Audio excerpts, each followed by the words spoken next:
Hello and welcome to episode 4 of the Slice of Wisdom podcast with the one and only Adam Clayton. In this episode, we dive into conversation how Adam's career-ending injury led him to an 8-year steroid addiction, how he found purpose after this, and how he started and why he started his company, APEX, which helps people open up about their problems and issues in their lives. So, without further ado, please welcome to the Slice of Wisdom podcast, Adam Clayton. Adam, how are you? I'm good, thank you, Jack. I'm good. How are you? Yeah, very good, thanks. Mate, what's your life been like up to now? Good question. So I guess we'll go back to the beginning. We'll go back to kind of school days. Very fortunate enough to went to a boarding school in Somerset called Millfield.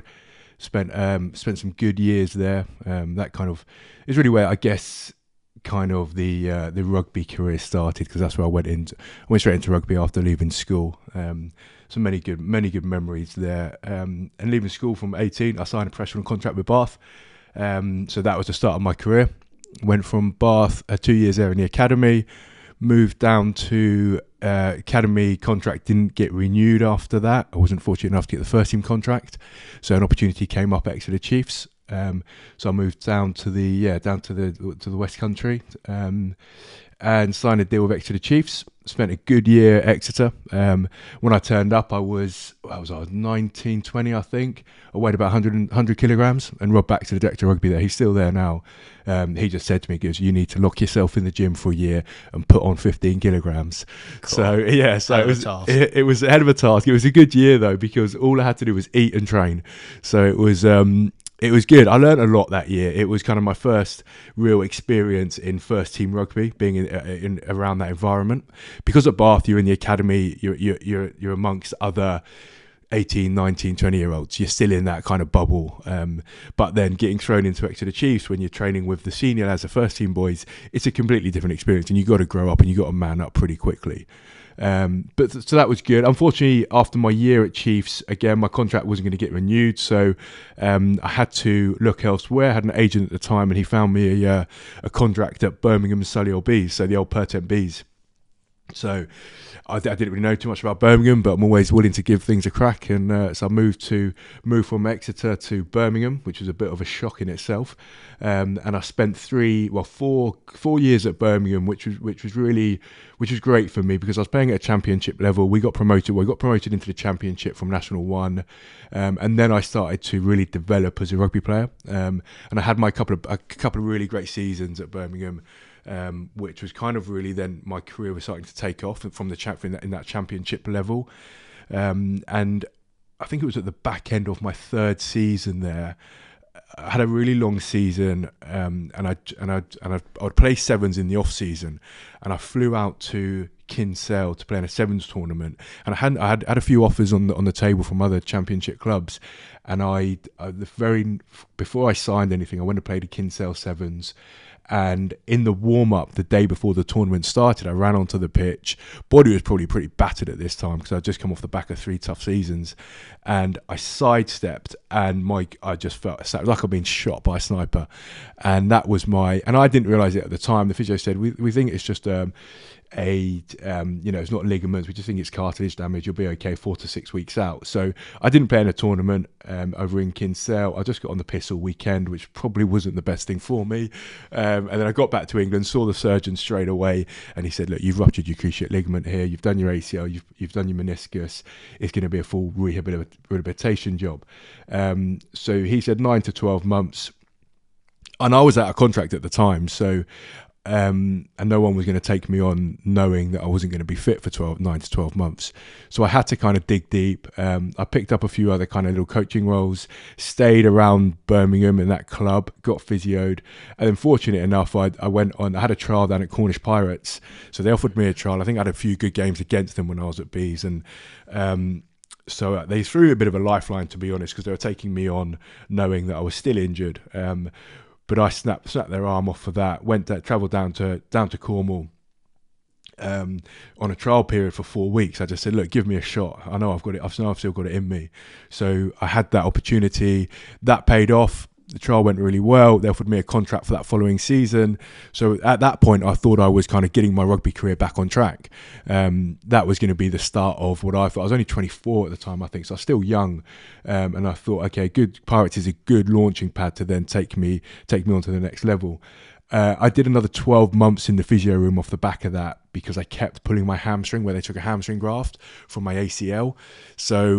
And I just couldn't get fit. I just couldn't get back out there playing. I remember I got named in the squad on the Saturday to finally put on the Cornish Pirates shirt. And in the warm-up on the Thursday, I ran out to training, so keen, so excited. It was a captain's run, and I pulled my hamstring in the team run. So I was like, fuck yeah. And then the next morning from that, the director of rugby rang me, and he said, look, we need to take you into hospital. We're going to go and see the surgeon again.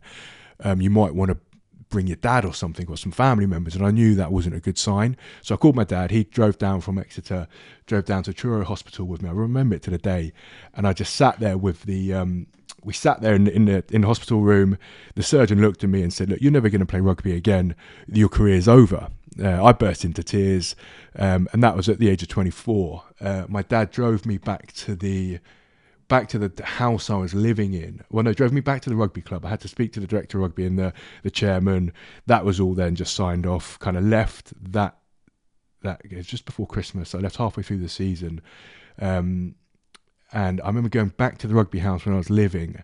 And what hit me hard was the fact that I hadn't even unpacked my bag and got my stuff out the room, and the guy who was in replacing me was already there unpacking his shit. So I was like, fuck, this is brutal. So I kind of left rugby on bad terms, I guess, at that age, because I always thought I was going to be a professional rugby player until the age of kind of 35, 37 and have that a long career. But, you know, that was cut short. That was kind of my early life, I think, Jack. That kind of got me through, and then I had to kind of rebuild, I think, at that moment in time. What age were you given that news? How old were you? So I think I was around 24, 25, when I kind of got told the news in hospital that I wouldn't play rugby again. So at that age, you know, and that's all I knew. All I knew was rugby. Played it since I was 7 years old. When I went to boarding school, I knew that's what I wanted to do when I left school. So I wasn't too good in class and stuff because I knew I was just going to be a rugby player. It's stupid as it sounds. But I accomplished that dream. I managed to play 7 years at a professional level. But then, yeah, at the age of 24, it kind of hits you a little bit hard knowing that, you know, what the fuck do I do now kind of thing.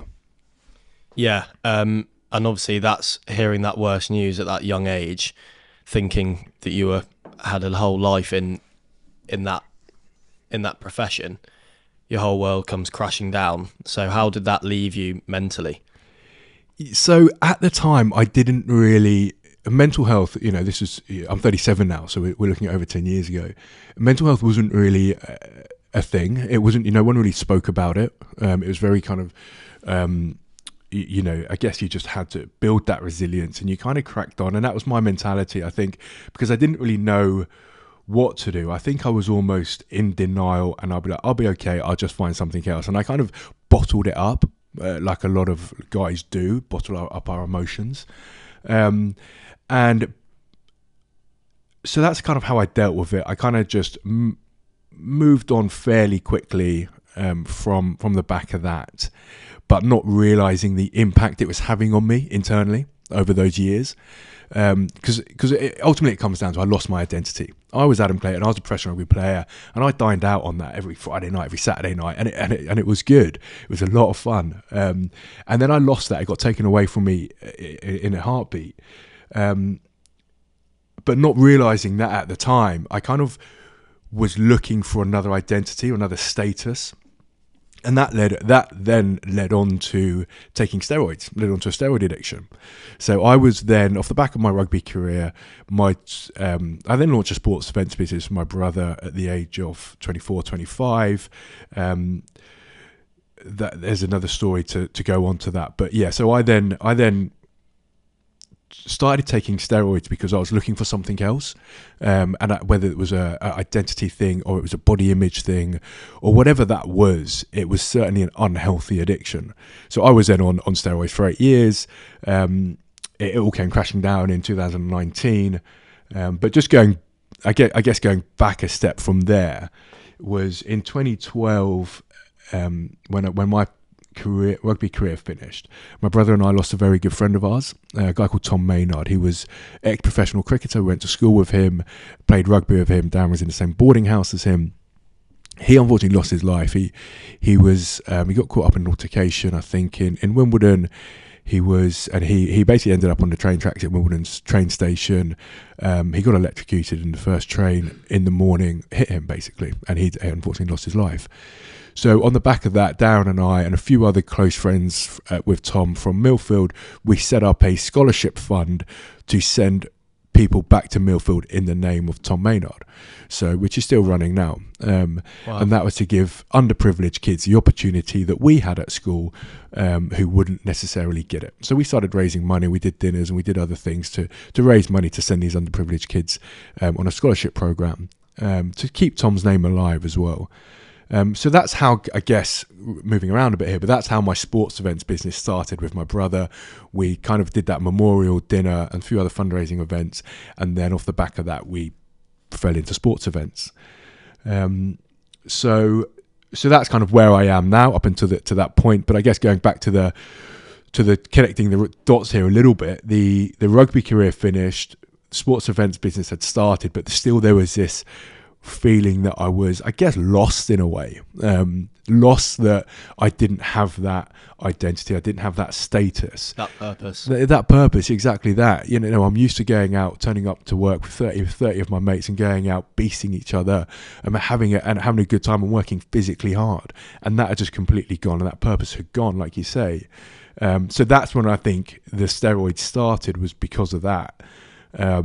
I needed that new identity. I needed that new status thing, because I got myself in good shape. I was big, I was fit, and I think people started recognising me for that, which I held on to. And then at the end of 2019, I think it was, that's when I started to talk about it a bit more. My wife knew about it. A few more people started to know about it, because I never really opened up about it. I never really told anyone. I mean, it was bloody obvious I was on gear, but I wouldn't tell anyone. So I started coming off. I started getting hormonal treatment because my hormones were all out of imbalance.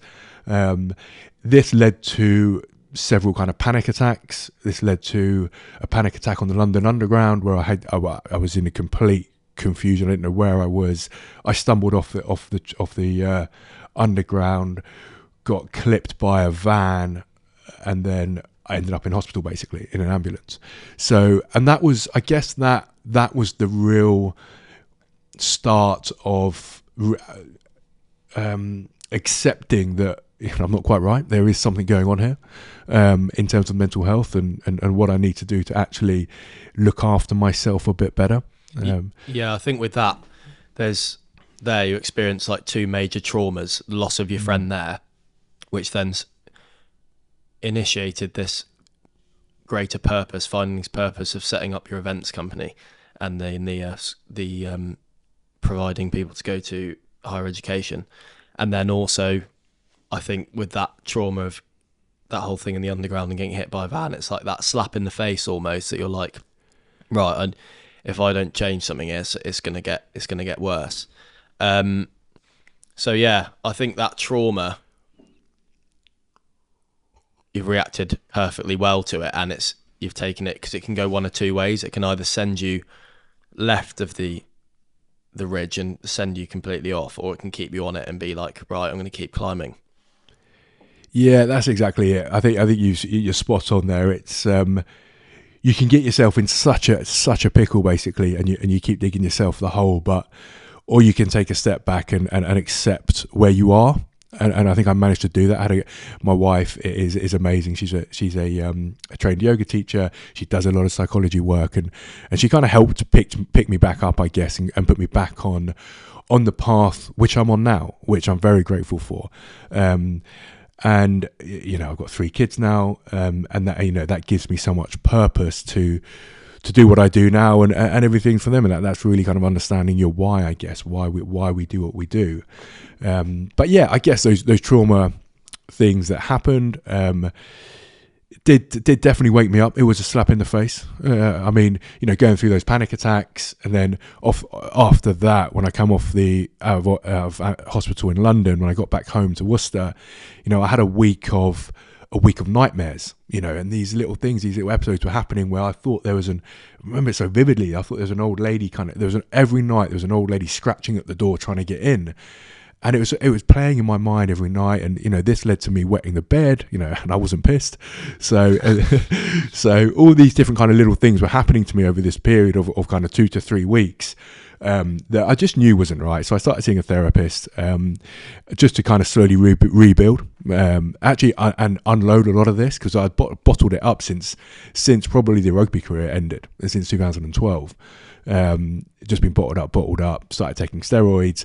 That fucks your body anyway, especially when you're on it for 8 years. That kind of done some serious internal damage. So it was in a path that I had to take to kind of get myself kind of back to a bit more normality, I guess.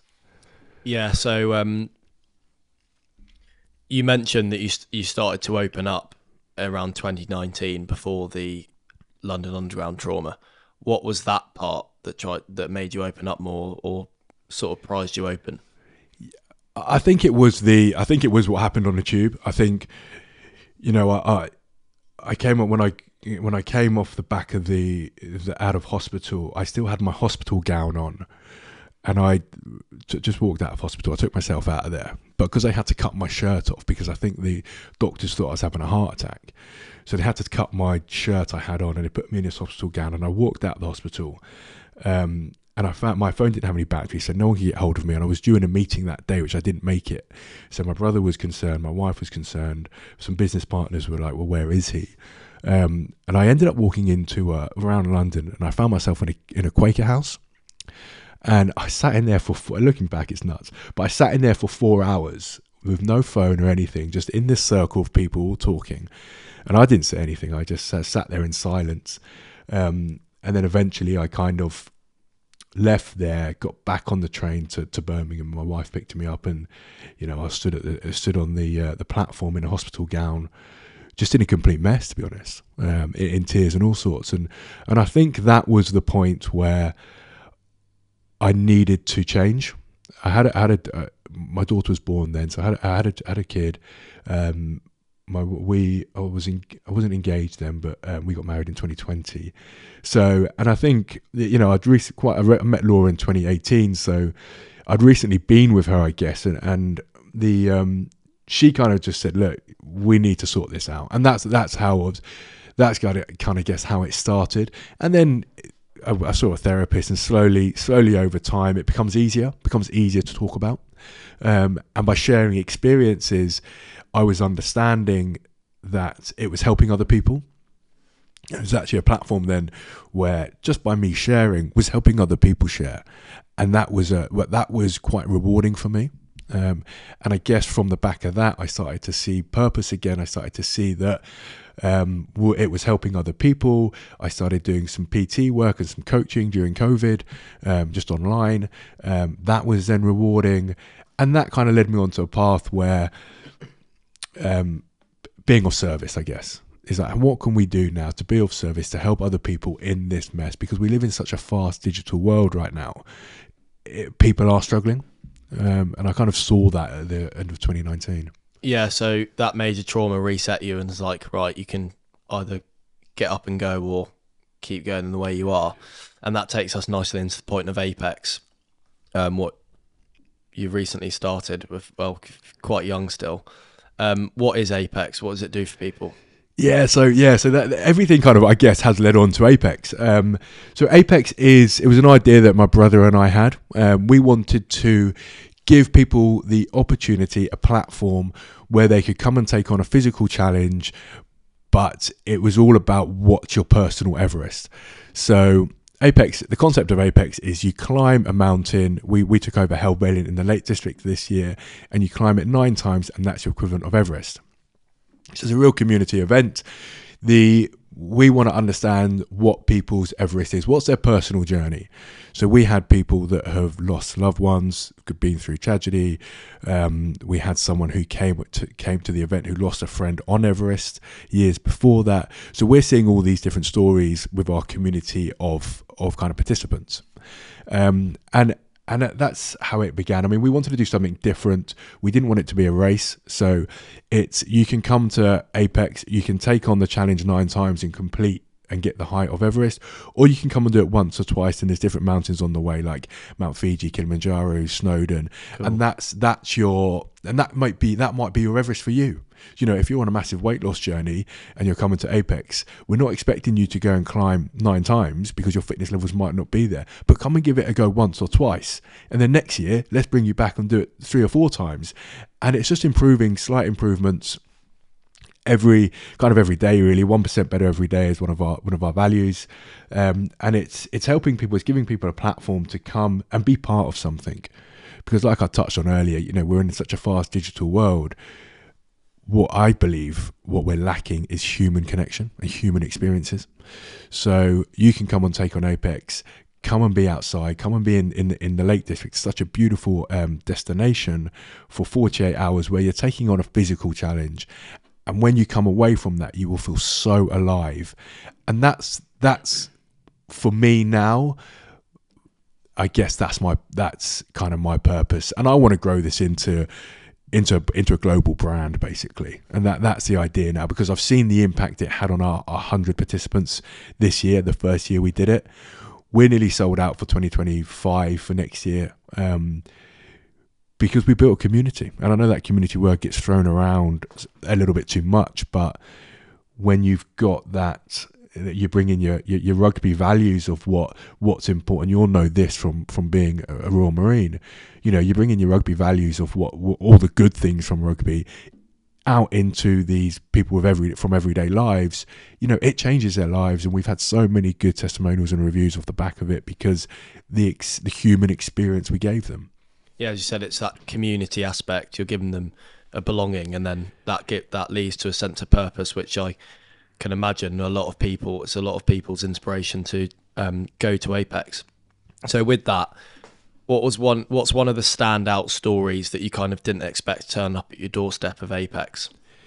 Yeah, I think it was from a lady called Cam. So Cam turned up, and Cam was one of these unexpected characters. She messaged me about 6 months prior to Apex, and it was all done via WhatsApp, a couple of phone calls. She wouldn't do emails.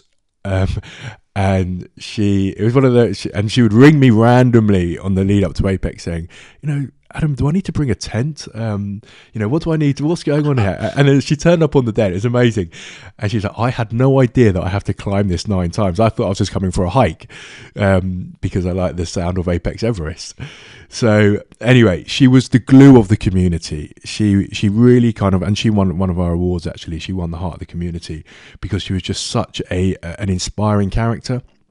The first lap she walked at the back, helping all the slower people kind of climb, held Velin for the first summit, and then she kind of moved up the pack and was just really happy to just walk with people and be part of that. And she never really spoke about it, but she told someone a story about how she climbed Everest a few years prior to coming to take on Apex, and I don't know, something happened up there. There was a storm or something happened on Everest. The Sherpa disappeared. They lost the Sherpa. They lost their oxygen. And Cam was left up at Everest with her best friend. Now, Cam made it down and her best friend didn't. So, and I think that is the kind of stories that we then get out of people and what Apex can do, because she hadn't really told that story before. And then she was slowly opening up to people on the mountain, because as I'm sure you're aware, when you're walking with someone for 4 or 5 hours on the mountain, you can get pretty deep, and that's one of the things I love about it. Yeah, in terms of the conversation. So yeah, she was an incredible character. She signed up again for next year, and it's just people like that. You're just so unassuming. You just don't know what their story is, and then they come out with something like that. And that's her own Everest now. Is kind of doing these community events. In memory of her friend, I think, who she lost at Everest. Yeah, that's an unbelievable story. Mate, what's the team like at Apex? We've got the history and we've got your side, but there's obviously a bigger team that goes into it to pull off a task of this size. Let's dive into the team members. Yeah, exactly. So yeah, I this is a huge event, not something I could do alone. So we've got myself and my brother who are kind of the co-founders. We've been running sports events together for the past since 2012, 2013. So we co-founded this, and then we've built a really strong team. So we've got a lady called Nicola who runs our kind of logistics, our site manager. We've got Colonel Simon Butt, who spent 38 years in the military, was a colonel. He's now come on board to help with the operational side of things, like operations director. My wife, Laura, helps with the wellness side of things, so giving our participants the opportunity to kind of look after their wellness, and she gives tips and tricks on that. Tim, our head of community, does a fantastic job. He really kind of dives into the community element of it. So answering any questions on the social media pages, getting out and about of our community, and making sure people are kind of getting ready for Apex. And then we've got Lindsay, another really key member of the team, looks after all our marketing and social media. And she's a hiker herself as well. So, and I believe it, it's a really important thing to have a strong team. We keep it pretty small, we keep it pretty lean, but it's a team of passionate people who really care, who are on the same kind of mission that Darren and I are on when we started this. So that's a core team. We then have a wider team of, as you know, the safety is a huge part of an event like this. So we have Zach and his team look after the mountain elements, all the mountain guides. They stay on the mountain for 48 hours during the event. And then we've got other people who are kind of from the wider team that come in and help deliver the event. Coming away from the bigger events of actually walking up, doing their Everest, what's some of the more frequent, let's say, accessible, like intricate parts that people can get involved in? Let's say they can't get to a date of the Everest events. What's something they could get involved in? Yeah, so it's a great question, because that is something we discussed, because everything does lead up to Apex. But like you say, what if they can't make that date, but they still want to be involved with the community and come on hikes, because we know that improves their physical and mental health. So we actually offer free community hiking days. We're going to try and do them monthly from next year. We've got our first one on 25th of January. That's going to be based, I think it's the Somerset and the Quantocks. And it's free to turn up. You come and turn up, you'll be taken out by mountain leaders and mountain guides. A team of Apex will be there. We're actually doing that one. No, that's the next one. But yeah, and then normally has a charity element to it, so people can donate to a charity if they wish. And that is just to give the people the opportunity to come and have a really good, fun day out at very low cost, to enjoy that community and the power of just being outdoors, talking to people. Because at the end of it, that's what's so important. I think, I've always got this nice quote about talking shoulder to shoulder is so much easier, and that's and that's what it is. It's just giving people that platform to kind of experience what we're trying to create. Yeah, I've actually got that quote written down on here. Unbelievable quote. Yeah, mate. So we've already said how you've dealt with the major traumas in your life and how that's changed you around, and then also at People's Everest. But what are some of the smaller managing techniques you use when you're not having a great day? You're 80% of the way there, but you're not happy with how you're going. You maybe reacted to someone the wrong way, or you've approached a gym session or phys session the wrong way. What are some of the values or thoughts that come into your head to get you back into 100%? Yeah, so there's a couple of different things that I guess my coping mechanisms that really help me. So there's a couple of things that I have to do daily. I don't have to do all of them, but if I at least tick off one or two of them, I know I'm going to have a good day. That's either going to the gym and training, that's taking a walk or run on the beach, having a coffee, taking a cold dip in the sea, or having a sauna. I know if I can get one or two of those things ticked off for me, because that's personally what ticks me over, I know I'm going to be okay. And for me, it might sound a little bit selfish, but if I can prioritize that, I'm going to turn up to be a better dad, a better husband, a better business owner, a better leader, a better coach, because I've looked after myself.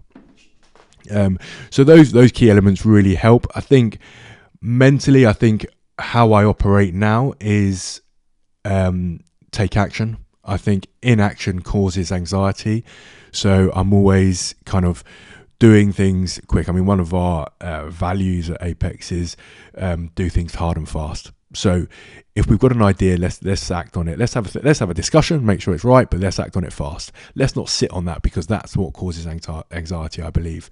So that's another kind of one of our values, and one of the things that really works for me is taking action.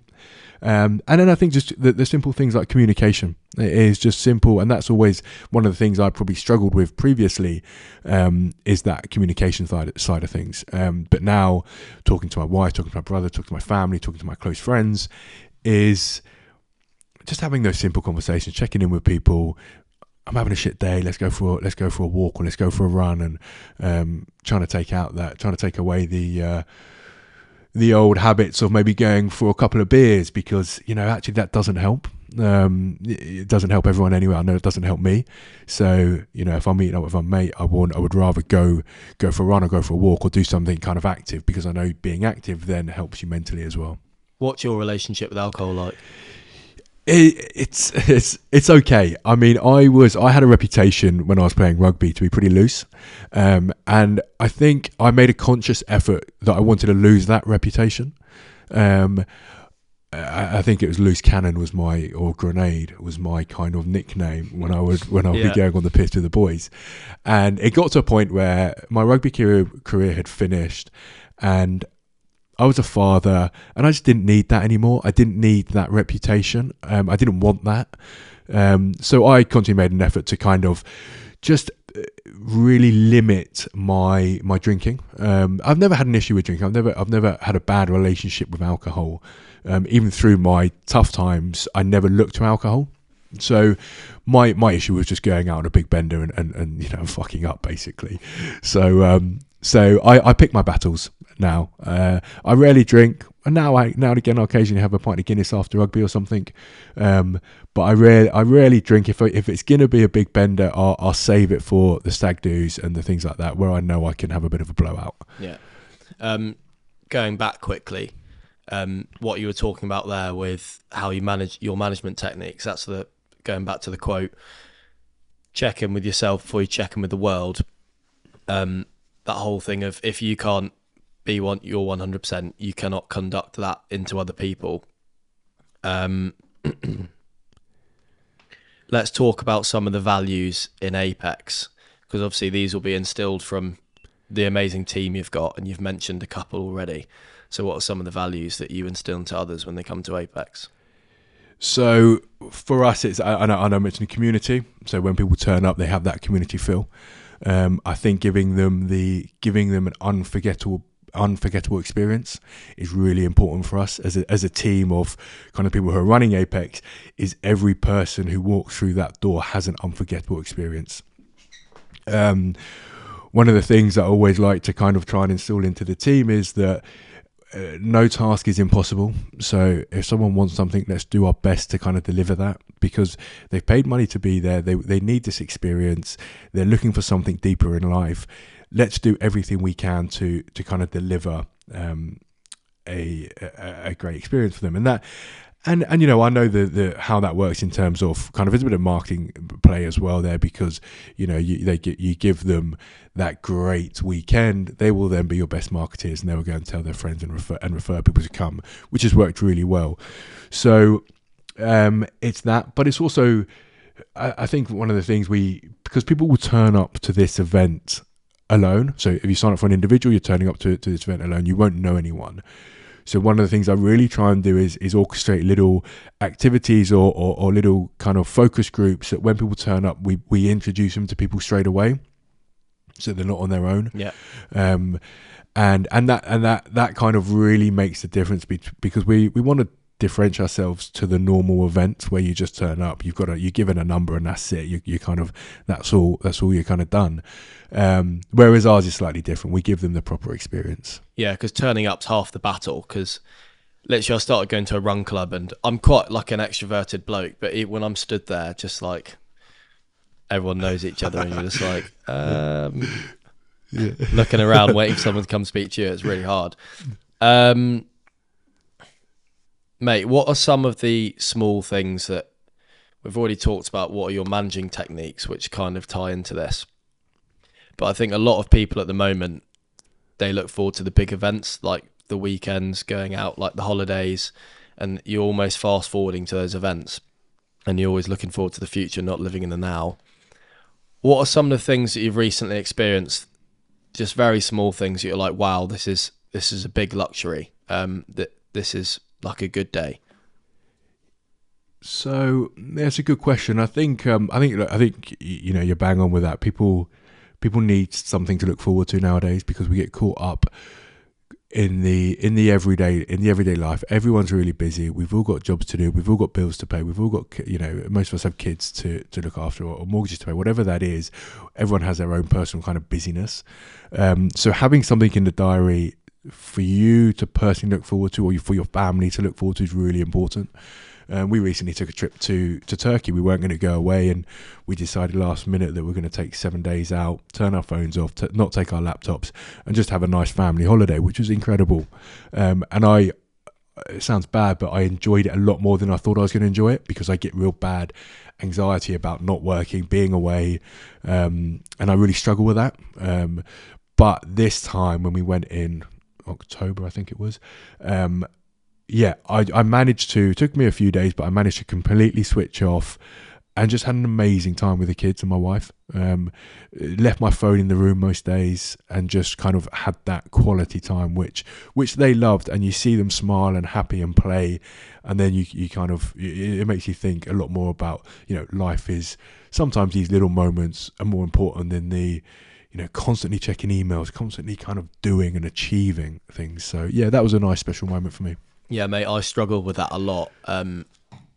The relaxing. It's easy, because it's easier to just go smash yourself in the gym, come record podcasts and whatever. And I'm going on holiday in for Christmas, and I'm literally toying up, do I take the camera or not? Because I know if I take it, I'll get good photos, but I'll end up being like editing and stuff like that. Yeah. So it's a balance, isn't it, with that, something like that? Yeah. How do you find balance? It's something that I always struggle with. I'm a big achiever. I have to be achieving every day. I have this, like, I guess, little things, like I get really annoyed at myself if I sleep in after 6 a.m. because I feel lazy. And that's like a constant battle in my head. I get annoyed at myself if I do have that one beer after rugby, because like, what am I drinking? I don't need one beer. So it's these constant battles that I personally have, and trying to find balance is difficult. I'd like to think I'm getting better with work, family, life balance, and I can hopefully spend a bit of more time with the kids. When they come home at 4:30 in the evenings, I try and leave my phone and my laptop for 2 hours or until they go to bed. So from 4:30 p.m. until about 7:30 p.m. I will try my hardest not to check my phone, not check my laptop, and just be on the kids and have a bit of playtime with them, because that word play is so important for them. And then it comes 7:30, I'll spend a bit of time with the wife and we'll have some dinner together, and then I'll probably be back on my laptop for a few hours. And I was in my office the other night, and I think it was about 11:30 p.m. Working on a project, writing up a proposal. And I was just thinking to myself, wouldn't it be nice to just sit and watch Netflix one night? And then I really struggle. That's hard. That's harder than finding another challenge to get your head into, isn't it? Finding that. So I was talking to a mate the other day, and most films, like let's say Rocky, it's this guy, this underdog working to achieve something bigger and then constantly grafting. But there isn't one on, someone like you or myself that's working constantly and then being like battling to just watch a binge a series on Netflix. It's hardcore. But that's discussing life as a balance in general. But how do you find a balance in testing yourself and getting outside your comfort zone compared to being in your comfort zone? How do you find that balance of constantly self-developing? Yeah, so in terms of like physically kind of... And mentally as well. Let's say like, obviously the sea dips one, a good example, because it's, again, this time of year, it's like the last thing you want to do. Brutal. Yeah. That's horrible. You're literally like walking in. Why am I doing that? But yeah, what are some of the? How do you find balance with that? Because it goes into a way of like now everything's a lot easier. Your comfort zone is literally your phone. It's in your comfort zone's in your pocket. How it's so easy to just get locked in, and the comfort zone is actually working, like you said, not relaxing. So yeah, how do you find balance between your comfort zone and being outside of it? Yeah, it's a really good point, and I love this topic because comfort zone's a dangerous place to be, and so many people, including myself, you get, like you said, you get locked into that comfort zone, and if you don't look for growth, if you don't look for personal development, then you're not really moving forward, in my opinion. So yeah, the physical aspects, it's going to the gym, it's doing my C dips, it's things like that, but sometimes I think that's not enough for me in terms of physically pushing myself. So I always have to have 1 or 2 big challenges a year, which takes me out of my comfort zone. So next year I'm looking at the 3 peaks, but cycling in between each peak. Nice. So yeah, so that will be a 3 to 4 day challenge, and I know that will be bloody tough. But that's something for me to look forward to, where I know I'm physically going to be pushed, and that will be my kind of time where I can feel alive. A bit like when you're grafting, when you're playing rugby every day, and you got to go into the gym, or you got to go into the boxing ring and just batter each other for kind of 45 minutes. That's out your comfort zone. But in the world we live in now, and the day-to-day stuff, you very rarely do that. So physically, as long as I've got those 2 big kind of things per year, that are taking me out of that comfort zone, that's good, that's okay. And then mentally, I've just signed up for another course. My wife, she goes mad at me for signing up for all these courses and development things. And chill out. Yeah, Just exactly. Out. Just Stop. relax. Hang on, mate. Just relax. So kind of mentally, I'm looking to always kind of develop my skill set, whether that be, looking at things, how I can be a better father, how I can be a better husband, or in work as well, how I can be a better leader, what a marketing course or something like that, where I know it's going to help business or myself grow. Yeah, that's again like putting yourself into finding a purpose, as in, because I was talking to a mate, I think it was night before last, and he was like, "Oh, I might get a coach, because it's just when you're just training for nothing, it gets quite monotonous." And yeah, I was literally found myself, I was love training, but every session I was just walking from my room to the gym, which is probably about a 45-second walk. I'd be like, that's when I'd make my workout. I'd literally just be like, you'd see me walking around like swinging my head about, being like, oh, what do I do? So that's kind of, I didn't have purpose there, but now I've got it. What would you say to someone that's listening that don't think they have purpose, whether that be training or their job, or relationships or anything? How would they find their purpose? What could they start doing to help find purpose in their life? Yeah, I think it's. Well done to you for getting a coach. I think that's great. You've taken that first step, which is always a difficult thing to do. And I think when people are looking for their purpose, you can look at different kind of ways to do this. Whether it be, I never know how to say this word, but ikigai, where you kind of figure out what you love doing, what the world needs, and what will pay you. And you kind of figure out kind of what fits into that, and then you can kind of understand that what direction you want to go in. It's a Japanese terminology, I think. But I think the small things really help. Do this. If you're in a bad place right now, which I have a really close friend of mine who is going through some troubles, and all I can say to him is just do the small things that will make you kind of feel better every day. You have to try and keep yourself mentally positive. You have to get outside. You have to get yourself up out of bed and just go for a 10 to 15 minute walk. Try and do some exercise. And then it's finding something that you are good at and that you love doing.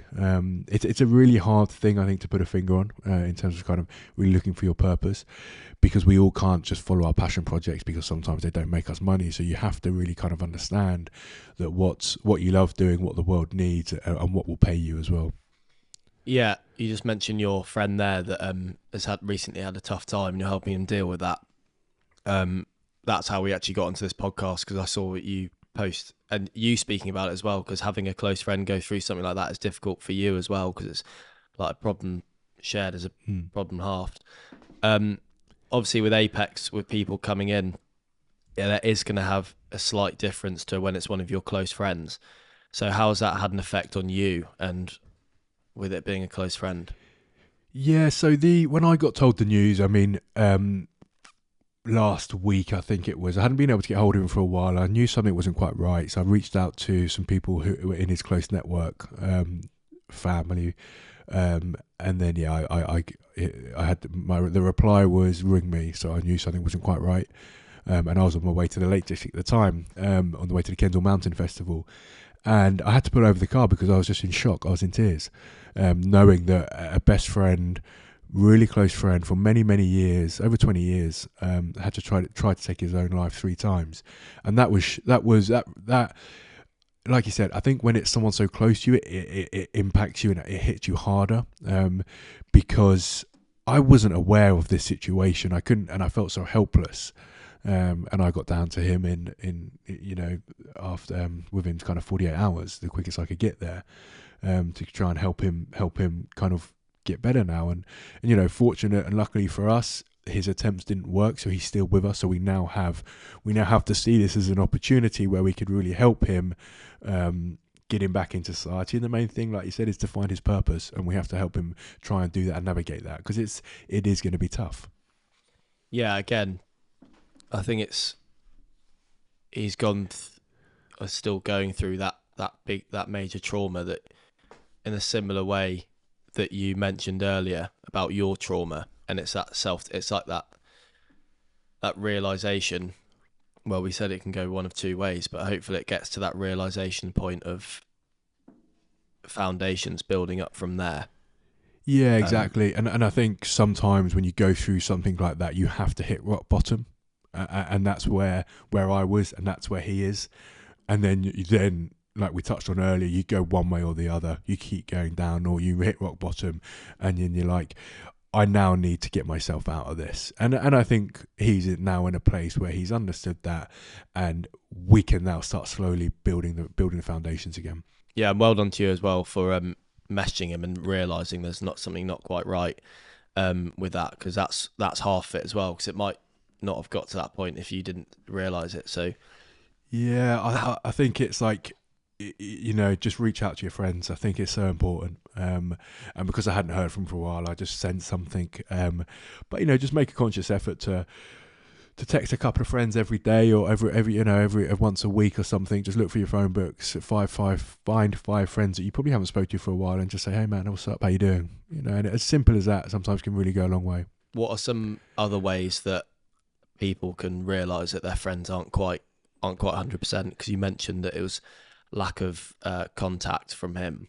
Yeah. What are some other ways that you've experienced? I've seen people close to me turn to alcohol, turn to drugs. So I think, when you see kind of your close friends who you wouldn't normally expect it, when they're drinking and doing cocaine a lot, it's, that's sometimes a trigger point. So you have to kind of just watch them a little bit, reach out to them a bit more, make sure they're okay, kind of change the habit slightly. If they're willing to change, they have to be willing to change. So yeah, that's really one of the things that we can tend to see. Or lack of communication. If someone just kind of goes off radar a little bit, that is obviously sometimes a bit of a trigger point. Yeah, you mentioned willing to change there, and I want to get into that next. Because that's the battle, getting them. Well, how do you deal with helping someone that is not really willing to change? Because I've struggled with it recently. Because you see it that someone's not quite right, and they're in a completely different headspace, and they no matter what you tell them or how many times you tell them, they might not realize it. And it sometimes it doesn't happen until that major trauma or a big realization comes. So how do you manage that when you're trying to help someone and it's not they're not willing to change, or they're not quite mentally ready? How do you manage it? It's a tough one, and I think the only thing I can say around this is listen. Is just be there to listen, validate their emotions, try and understand what they're going through, and just be a sounding board. Just listen, because once they start talking and you're there to listen to them, then you might be able to find ways where they will start slowly trying to want to change or want to improve, and that has to come from them. But yeah, that's probably my biggest kind of thing is just being there to listen. And when I went down to see my friend after I found the news, and all I could do was listen to him. That he didn't want me to kind of tell him what to do, what he needed to do, because he's not in that headspace yet. Yeah, they want to be heard. Exactly, yeah. So it's just a case of validating his emotions, understanding where he is, make sure that reassuring him sometimes when everything's going to be okay, and just be there to put your arm around him and listen. That's all it is. Mate, we've covered a lot, and it's been an unbelievable episode. We actually haven't met up until now. Yeah, which is good meeting. Yeah, it's been really good. Mate, what's in the future for you? What's coming up? So I guess on the career side of things, we're really kind of going to grow Apex. That's our plan now. We want to give the opportunity to more and more people to come into our ecosystem, and to come and to kind of physically, mentally improve and be around that community and be part of something. So we've got plans now for 2025, going for the next year, kind of 5-year roadmap of where we want to take this to different mountains across the UK and into Europe. So that's kind of the career wise. That's really it. Obviously I'm busy with the wife and the kids and stuff, which is amazing. Love all of that, and then just trying to keep myself kind of physically and mentally ready for battle, whatever it is. Mate, absolutely loved it. Is there anything you want to say to the listeners before we close this off? Any management techniques? Anything? Any quotes? Any more quotes you've got up your sleeve, because you've got quite a few? Actually, one thing I want to interject into that before you give yours.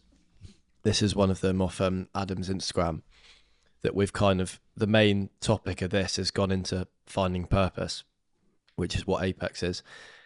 And it's the two things you need: extreme clarity on where you want to go and an unwavering commitment to get there. So I think what we discussed a lot as well is the trauma, experiencing big trauma, and it being a realization, and that gives you the clarity of where you want to go. So I don't want to be in this situation anymore. So where I want to go is get better. And then unwavering commitment, you work that out and sort of tailor that to yourself on management techniques, and then speaking to friends and having good friends that are listeners. So yeah, mate, absolutely excellent quote there. What's something you to say to a listener before you sign off? I think kind of the biggest thing that I guess helped me from the periods of dark times I had was just communication. Just talk to someone. I think if you can have that ability to open up a little bit, that will probably lead to helping someone else, but it's going to put you on a path to start helping yourself. So I think from a mental kind of health point of view, it's communication. And having that unwavering commitment to get there is that kind of, I guess, that do or die attitude. Whatever your goals is in life, or whatever your purpose, whatever your passions are, just don't fucking give up until you get there. Really, just keep going every day. Get better, 1% better every day, and it will pay off. Well, mate, Adam, thanks so much. I think what you're doing is absolutely exceptional. Apex gives people purpose when they either know they haven't got it, or they might not realise that they are missing it. So well done. And also, you're the perfect guest to have on this podcast, because I want it to be people that are role models and that have built themselves up from major trauma and have reset themselves to being an even better person than they ever thought they would be, and doing it in a different way that they thought they would when they were younger. So well done, and keep going yourself as well, because it's absolutely exceptional. Thanks a lot, Jack. Really appreciate your kind words, and thanks for having me on. Keep doing all the great work you're doing and giving people a platform now to come on and listen to this stuff. So well done, mate. Keep going. Thanks very much. Top man. And to listeners, I'll put all of Adam's socials and Apex socials in the description. So if you're interested, please have a look at that, and have a look at Adam's Instagram as well, because he's got a lot of useful stuff on there. And hopefully we'll be working more in the future together if work allows. So 100%. yeah, thanks very much for listening. I hope you took something away from it. If you haven't, listen to it again, because then you will. And I'll see you in the next one. Cheers. Mate, Mate. love that. That was good, mate. It was good.